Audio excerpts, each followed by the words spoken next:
प्रिय बंधुओं, धर्म प्रेमी सज्जनों, आज हम आप सभी को पारक सिद्धांत की सच्चाई बताएंगे।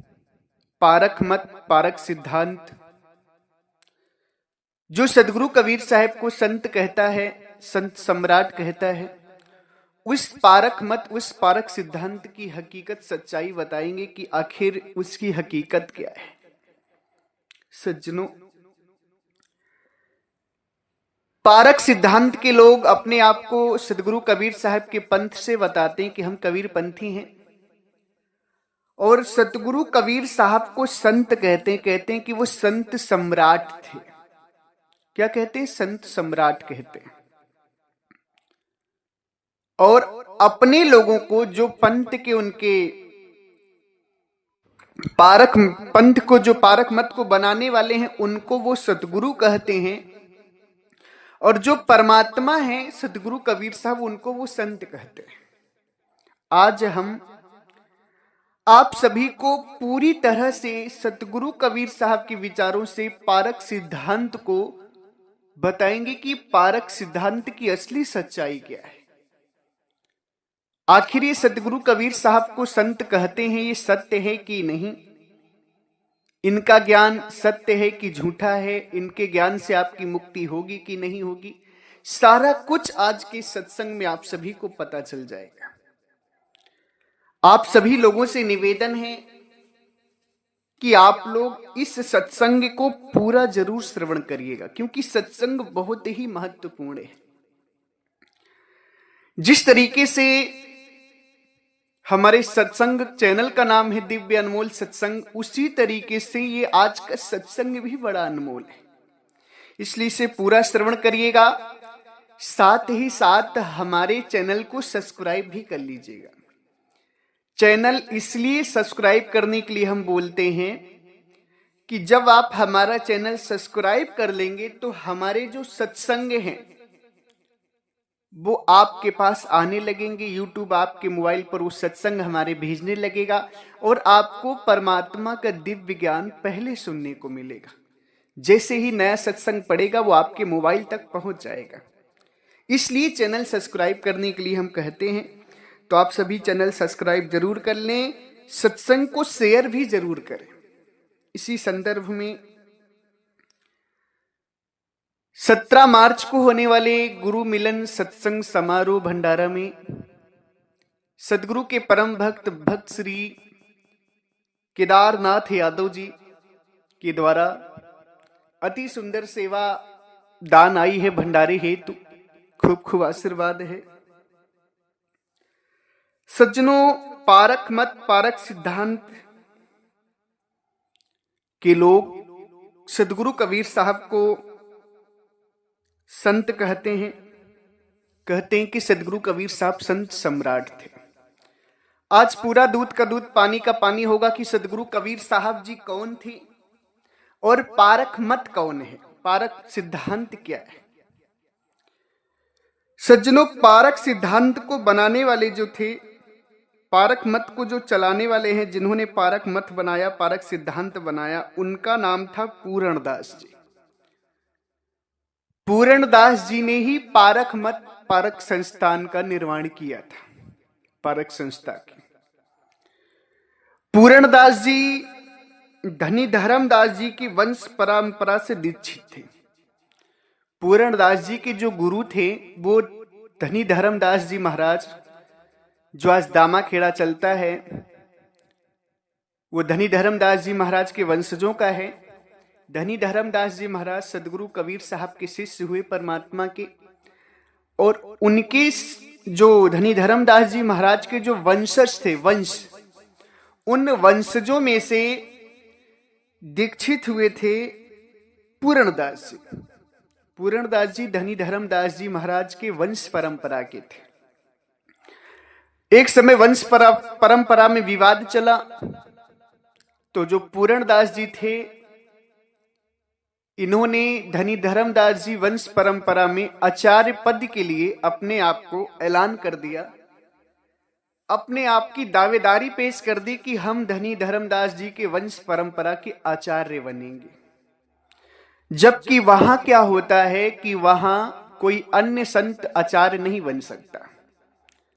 वहां जो उनका पुत्र होता है, जो उनका लड़का होता है, वही आचार्य गद्दी पर बैठता है। वंश परंपरा उसे कहते हैं। वंश यानी कि जो पुत्र होता है, जो वंश होता है आगे, वही वंश ही गद्दी को संभालता है। वह वंश परंपरा चलती है। और जो पूरणदास जी थे, इन्होंने अपनी आचार्य पद की दावेदारी पेश कर दी, जिसके कारण वहां के लोगों ने इन्हें आचार्य नहीं बनाया, क्योंकि वहां वंश परंपरा चलती है। वहां के लोगों ने इन्हें आचार्य नहीं बनाया। अब इन्हें जब आचार्य पद वहां का नहीं मिला, वहां के मालिक जब ये नहीं बन पाए, तो उन्हें बहुत दुख हुआ।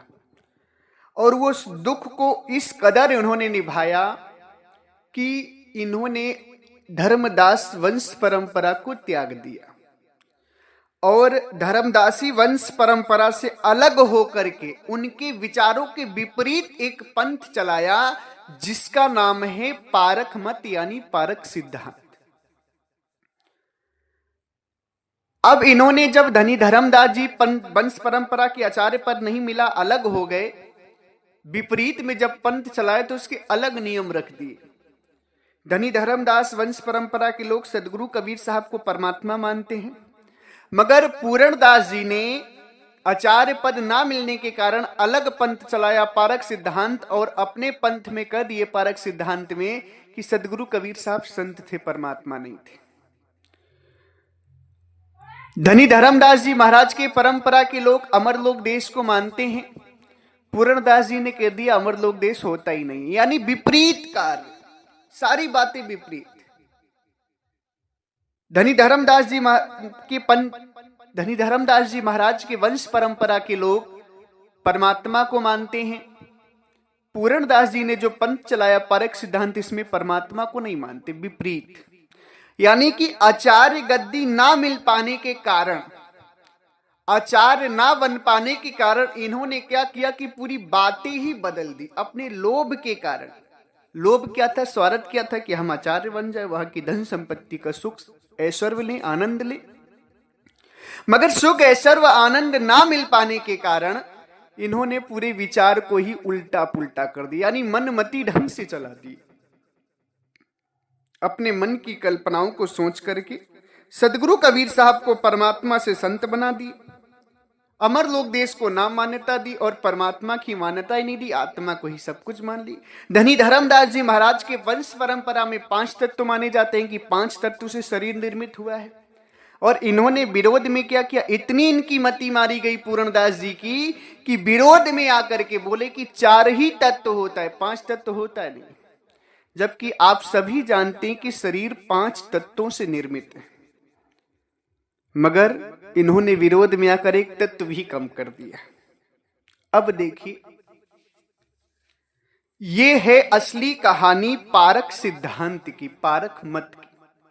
जो पारखी लोग आज YouTube पर सतगुरु कबीर साहब को संत कहते हैं, सरासर वो इस सच्चाई को जानते नहीं। हकीकत तो यह है, वो एक भ्रम की दुनिया में जी रहे हैं, वो एक काल्पनिक दुनिया में जी रहे हैं। सतगुरु कबीर साहब की वास्तविकता को नहीं जानते।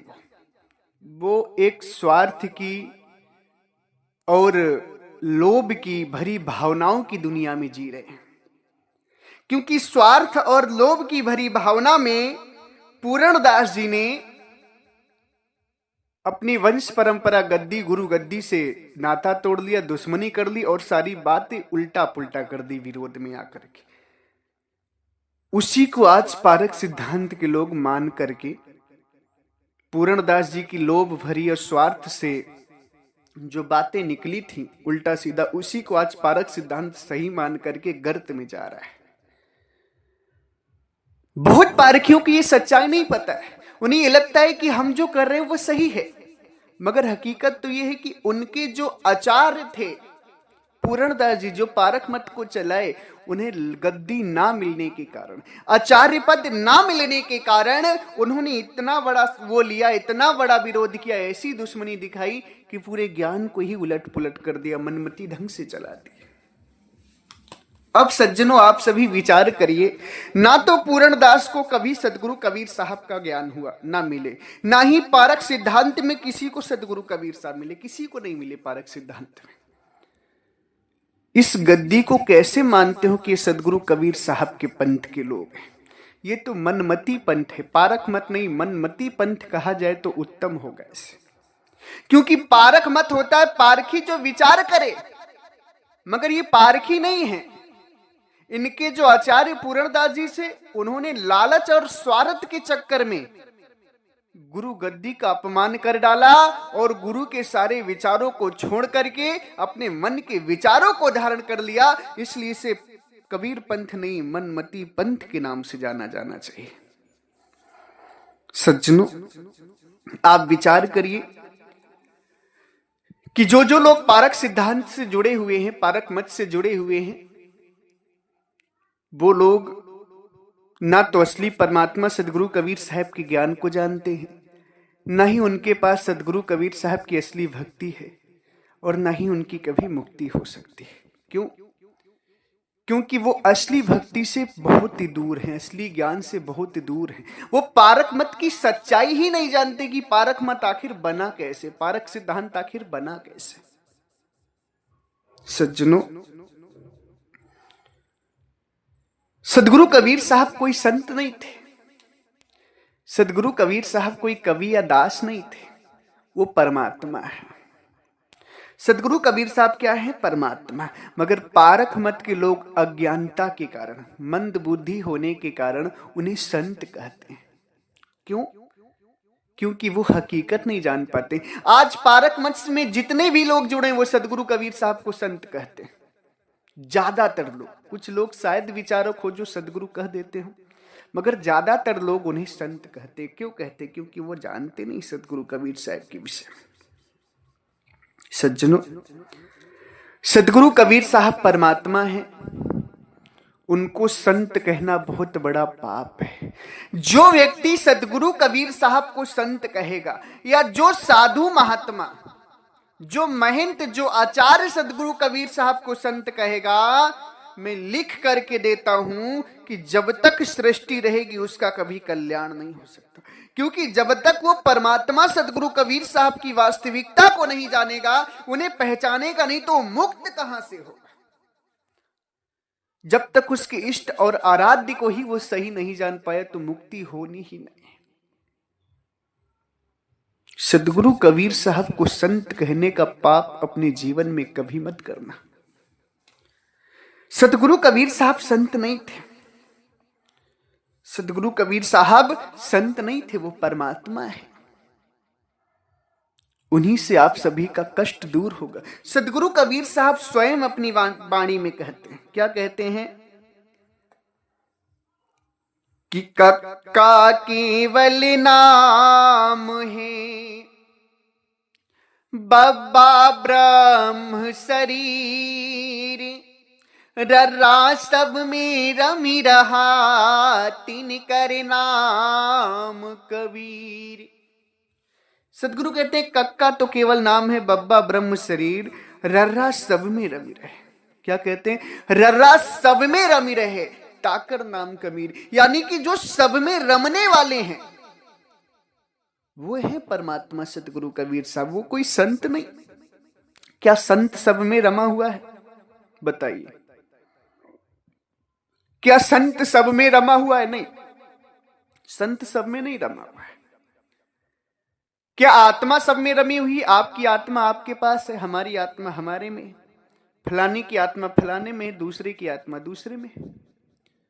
आपकी आत्मा आप तक सीमित है, आप सब में नहीं रमे हुए। यानी कि जो सब में रमने वाले, यानी कि सभी आत्माओं में जो रमे हुए हैं, वो है परमात्मा सदगुरु कबीर साहब। इसीलिए उन्हें सर्वव्यापक भी कहा जाता है। सदगुरु कबीर साहब को सर्वव्यापक क्यों कहा जाता है? परमात्मा को सर्वव्यापक क्यों कहा जाता है? क्योंकि वो सबके घटों में व्याप्त है, सबके साथ है, सब में रमे हुए हैं। कोई ऐसी जगह नहीं जहां परमात्मा ना हो। सदगुरु कबीर साहब संत तो नहीं कहते अपने आप को, वो तो कहते हैं कि रर्रा सब में रमी रहे। जो सब में रमने वाले हैं वो है सदगुरु कबीर साहब। अब आप सभी विचार करिए कि जो परमात्मा है, सर्वव्यापक है, यदि तुम उन्हें संत कहोगे तो ये कितना बड़ा पाप है, ये कितना बड़ा अपमान है। और यदि तुम परमात्मा का अपमान कर रहे हो, परमात्मा को संत कह रहे हो, तो तुमसे बड़ा मूर्ख कोई हो नहीं सकता है और ना ही तुम्हारा कल्याण कभी हो सकता है। अगर परमात्मा को तुमने संत कहा तो बहुत बड़े नरक में जाओगे, पाप के भागी बनोगे, 84 बंधन से मुक्त नहीं हो पाओगे कभी, क्योंकि मुक्त करने वाले परमात्मा हैं और परमात्मा को तुम संत कहकर उनका अपमान कर रहे हो, इसलिए तुम्हारी मुक्ति नहीं हो सकती। सदगुरु कबीर साहब तो घट घट में रमने वाले हैं, कड़कड़ में रमने वाले सर्वव्याप्त परमात्मा है। कहते हैं अपनी वाणी में सदगुरु कबीर साहब, अनंत कोटि ब्रह्मांड का एक रति नहीं भार, कबीर साहब पुरुष है कुल का सिरजनहार। सदगुरु कहते हैं कि अनंत कोटि ब्रह्मांड का एक रति नहीं भार। अपने बारे में सदगुरु कबीर साहब कहते हैं कि ये जो तुम ब्रह्मांड देख रहे हो ना, कितना विशाल ब्रह्मांड है। इतना विशाल ब्रह्मांड है कि वैज्ञानिक इसका भी ओर छोर नहीं निकाल पाए। इतना विशाल ब्रह्मांड है ये, ब्रह्म का बनाया हुआ ब्रह्मांड। सदगुरु कहते हैं कि ऐसे ऐसे अनंत कोटि ब्रह्मांड, एक दो ब्रह्मांड नहीं, ऐसे ऐसे अनंत करोड़ ब्रह्मांड हमारे एक रत्ती के बराबर नहीं, एक रत्ती भर के बराबर नहीं। ऐसे ऐसे अनंत कोटि ब्रह्मांड, इतने विराट हैं परमात्मा सदगुरु कबीर साहब, इतने अनंत हैं परमात्मा सदगुरु कबीर साहब। क्या कि एक रत्ती अनंत कोटि ब्रह्मांड का एक रत्ती नहीं बाहर, और कबीर साहब पुरुष है कुल का सृजनहार। ऐसे ऐसे अनंत कोटि ब्रह्मांड का एक रत्ती के बराबर भार नहीं सदगुरु कबीर साहब के बराबर, ऐसे ऐसे अनंत कोटि ब्रह्मांड का सदगुरु कबीर साहब ही पुरुष, यानी कि जो सत्य पुरुष परमात्मा को तुम जानते हो वो सदगुरु कबीर साहब ही कुल का सृजनहार, मतलब सबको सुख देने वाले, आनंद देने वाले। अब बताओ, विचार करो, क्या पारखी परमात्मा सदगुरु कबीर साहब को जानते हैं? नहीं जानते। वो तो सदगुरु कबीर साहब की तुलना एक संत से करते हैं, वो तो सदगुरु कबीर साहब की तुलना एक संत से करते हैं कि वो संत थे। अब बताओ, विचार करो कि जिनके सामने ऐसे ऐसे अनंत कोटि ब्रह्मांड एक रत्ती के बराबर नहीं है, उन्हें संत कहने का पाप कौन कर सकता है? जो अज्ञानी होगा, जिसे ज्ञान नहीं परमात्मा का, जिसे ज्ञान नहीं है सतगुरु का। और पारखी वही गद्दी है जिसे सदगुरु कबीर साहब का ज्ञान नहीं, जिसे परमात्मा का ज्ञान नहीं। अगर है तो कोई पारखी हमसे बात करे आकर के और बताए कि कब मिले थे सदगुरु कबीर साहब उन्हें, जो बताए थे कि मैं संत हूं। किसको मिले थे सदगुरु कबीर साहब पारक सिद्धांत के अंदर, पारक मत के अंदर? मुझे बताए कि पारख गद्दी का उदय कहां से हुआ था। नहीं बता पाते हैं तो मैं बताऊंगा, किसी को नहीं मिले थे पारक सिद्धांत में सदगुरु कबीर साहब। पारक गद्दी का उदय धर्मदास गद्दी से ही होकर, धर्मदास गद्दी से ही अलग हटकर हुआ है, क्योंकि वहां पूरणदास जी को आचार्य गद्दी नहीं मिली, जिसके कारण उन्होंने अपने रास्ते बदल लिए, विचार बदल लिए और गुरु मत से होकर छोड़ करके मनमती हो गए। सज्जनों, आज जो पारखी चिल्लाते हैं ना कि सदगुरु कबीर साहब संत सम्राट थे, दरअसल बात यह है कि उन्हें ज्ञान ही नहीं है परमात्मा के असली ज्ञान का। वो तो एक भ्रम की दुनिया में जी रहे हैं, ना वो स्वयं की मुक्ति कर पाएंगे और ना ही आपकी मुक्ति कर पाएंगे, क्योंकि सदगुरु कबीर साहब कोई संत नहीं थे। सदगुरु कबीर साहब स्वयं अपनी वाणी में कहते हैं, हम ही अलख अल्लाह हैं, कुतुब गौस और पीर। हम ही हैं खालिक धनी, हमरा नाम कबीर। साहिब कहते हैं कि हम ही अलख अल्लाह है। अलख अल्लाह यानी मुसलमानों को भी समझाते हैं कि देखो, जिस अलख अल्लाह को तुम जानना चाहते हो वो मैं ही हूं, कुतुब गौस और पीर। हम ही है खालिक धनी, हमरा नाम कबीर। हम ही संसार के खालिक धनी हैं। खालिक यानी परमात्मा होता है। खालिक का मतलब होता है परमात्मा। जिस द्वार धनी के पड़ रहो धक्का धनी के खाए वाली बाणी आती कि द्वार धनी के पड़ रहो धक्का धनी के खाओ। कबहू धनी निवाजी है दो जो दर छाड़ न जाओ। वो धनी सतगुरु कबीर साहब ही हैं। वो स्वयं कहते हैं कि हम ही हैं खालिक धनी, हमरा नाम कबीर। सतगुरु कबीर साहब अपने आप को सीधे सीधे परमात्मा कहते हैं। सीधे सीधे अपने आप को परमात्मा कहते हैं। बस विचार करने की आवश्यकता है। पारखी लोग विचार नहीं करते।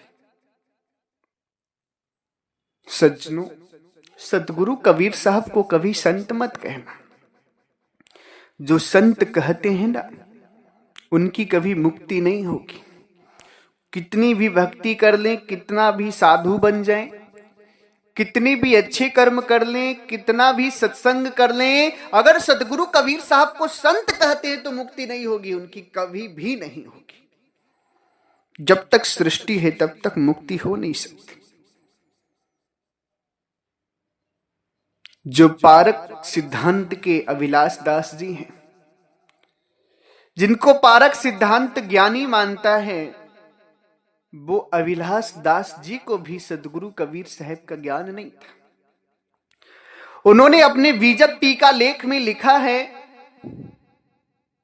कि सतगुरु कबीर साहब संत थे, कई गद्दियों पे जा जाकर ज्ञान लेकर के हम सभी को दिए। बताइए, सतगुरु कबीर साहब किसी गद्दी में ज्ञान लेने के लिए नहीं गए। सतगुरु कबीर साहब किसी पंथ से नहीं जुड़े। वो तो स्वयं परमात्मा थे और कहते भी हैं अपनी वाणी में कि मसी कागज छूओ नहीं, कलम गहूं नहीं हाथ, चारों युग के महात्म्य को कबीर मुखई जनाई बात। सदगुरु ना कोई मस कागज छुए। मस कागज का मतलब होता है कलम कागज। मसी का मतलब होता है स्याही, यानी जो लिखने वाली स्याही होती है।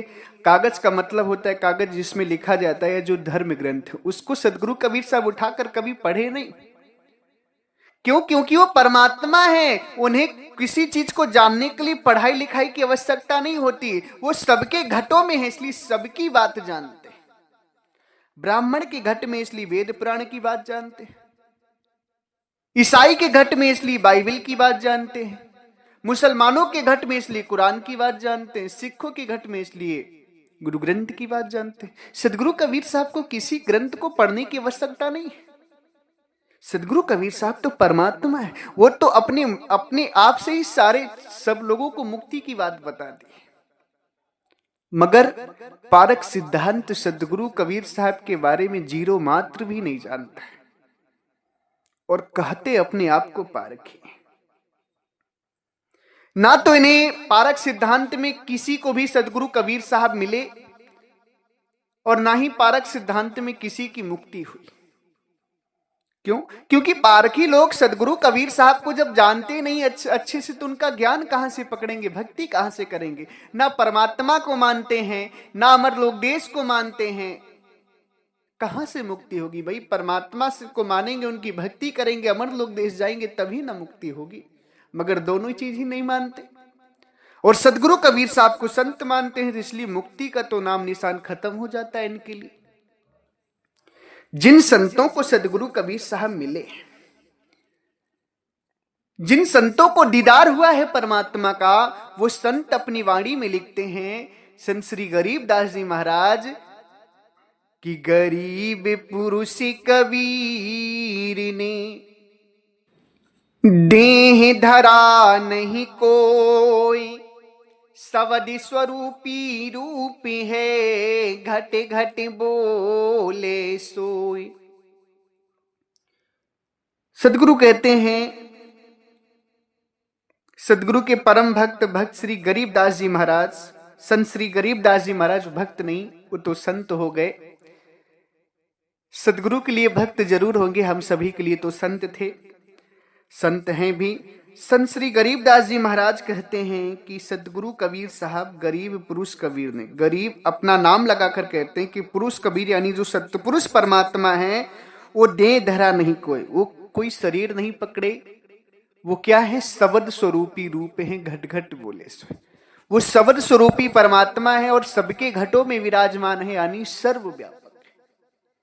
क्या है, सर्वव्यापक है वो। ये संत श्री गरीबदास जी महाराज कह रहे हैं, जिन गरीबदास जी महाराज को परमात्मा स्वयं प्रकट होकर ज्ञान दिए थे, सदगुरु कबीर साहब मिले थे, वो गरीबदास जी महाराज कह रहे हैं। संत श्री मदन दास जी महाराज क्या कहते हैं, उनको भी सदगुरु कबीर साहब प्रकट होकर ज्ञान दिए। संत श्री मदन दास जी महाराज कहते हैं, गुरु कबीर का सभी गटवासा, गुप्त प्रगति कछु अजब तमासा। जहां संति तहां प्रगट भयहूं, जहां असंति गुप्ति तहां रयाहूं।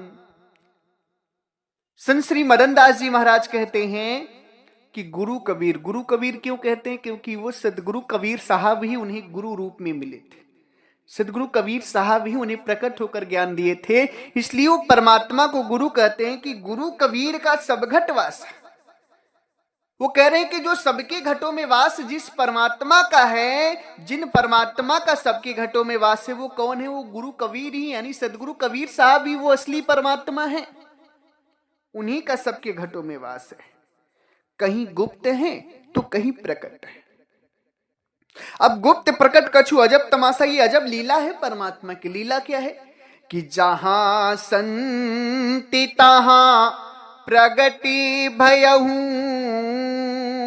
और जहां असंति गुप्ति तहां रयाहूं।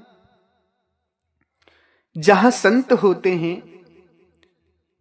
वहां परमात्मा प्रकट हो जाते हैं, जहां असंत होते हैं वहां गुप्त रहते हैं। अजब लीला जो परमात्मा की गुप्त प्रकट की है वो कैसी है, जहां संत तहां प्रकट भयहूं, जहां असंत गुप्त तहां रहूं।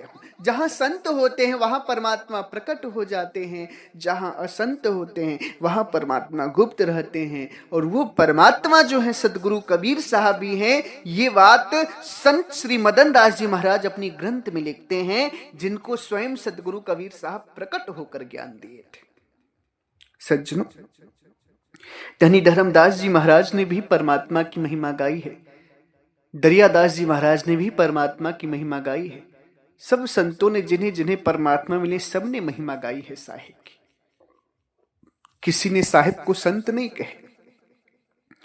जो संतों को परमात्मा का ज्ञान हुआ है, परमात्मा मिले, वो साहिब को संत नहीं बोले, सदगुरु कबीर साहब को। वो सदगुरु कबीर साहब को परमात्मा कहें।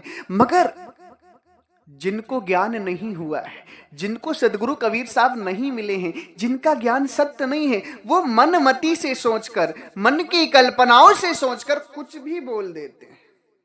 जैसे कि पारक सिद्धांत के लोग, पारक सिद्धांत के किसी भी संत को ना तो सदगुरु कबीर साहब मिले, ना ही इन्हें किसी भी संत को परमात्मा का असली ज्ञान हुआ। ये तो पूर्णदास जी लालच बस धर्मदास गद्दी को छोड़कर एक अपना विचार चला दी उनके विरोध में, जो आज एक पंथ बन गया, एक मत बन गया, जिसे पारक सिद्धांत कहते हैं। इसमें सदगुरु कबीर साहब का असली ज्ञान नहीं। इसलिए पारक सिद्धांत की बात को मानकर आप सभी सदगुरु कबीर साहब को संत कभी ना कहें। अगर संत कहेंगे तो आप सभी की मुक्ति नहीं होगी। क्योंकि सतगुरु कबीर साहब परमात्मा थे, परमात्मा हैं, उनके अलावा कोई परमात्मा नहीं है। इसलिए उन्हें संत कहेंगे तो मुक्ति नहीं होगी, उन्हें परमात्मा कहिए। आप सभी परमात्मा हैं, परमात्मा जानकर उनकी भक्ति करें, उनकी साधना करें, अपने अमरलोक देश की तैयारी करें, तभी आपकी मुक्ति हो सकती है। नहीं तो आपकी मुक्ति कभी नहीं होगी अगर आपने संत मानेंगे तो। इसी के साथ हम अपनी वाणी को विराम देते हैं। अगर हमारी वाणी वचनों से आप सभी किसी भी संत महापुरुष भक्तहंस जनों को या पारखी मत के लोगों को, पारख मत के विचार मानने वाले महापुरुषों को अगर कष्ट लगा हो, दुख लगा हो, तो हम आप सभी के चरणों में सर रख कर के क्षमा प्रार्थी हैं। आप लोग मुझे क्षमा करिएगा। मेरा अभिप्राय आपको दुख देना नहीं है। हम तो आपको असली ज्ञान बता रहे हैं जिससे आपका कल्याण हो सके। संत का कार्य होता है सच्चाई बताना। हमने आपको सच्चाई बताई है। हमारी कोई आपसे दुश्मनी नहीं है कि हम आपका विरोध करेंगे, ऐसा कुछ भी नहीं है। हम संत हैं, सत्य ज्ञान बता रहे हैं। अगर आपको अच्छा लगता है तो आप इस ज्ञान को मानिए, नहीं अच्छा लगता है तो कोई बात नहीं, जाने दीजिए। जो ऊपर लेवल का होगा वो ऊपर की बात मानेगा। भक्ति भी क्लास वाइज होती है। कुछ ऐसे जीव हैं जिन्हें पारख मत ही पसंद आता है क्योंकि उनका लेवल नीचे का है। अब कुछ ऐसे जीव हैं जो ऊपर परमात्मा की सत्य भक्ति को जानना चाहते हैं, जिन्हें सत्य भक्ति से ही काम है। वो लोग हमारी बात को सुनेंगे, विचार करेंगे और असली भक्ति में आकर अपना कल्याण करेंगे। मेरा कोई दुश्मनी भाव नहीं है जो आप सभी का मैं निंदा करूंगा या पारख मत का विरोध करूंगा, ऐसा कुछ भी नहीं है। हम तो बस यह चाहते हैं कि पारक सिद्धांत के लोग अपने आप में सुधार लाएं और सदगुरु कबीर साहब को परमात्मा कहें, संत ना कहें। अगर उन्हें कोई संदेह लगता है तो हमसे बात कर सकते हैं, हमसे सत्संग कर सकते हैं, हजारों जनता के बीच में कर सकते हैं। हम चाहते हैं कि जितने भी सदगुरु कबीर साहब के पंथ के लोग हैं सभी लोग बैठें और जो सत्य हो उसका निचोड़ करके समाज में रखें, ताकि भक्त जनों को परेशान ना होना पड़े। इसमें भक्त जन भ्रमित हो जाते हैं कि तरह तरह के संत लोग बात बताते हैं, हम किसकी माने किसकी ना माने।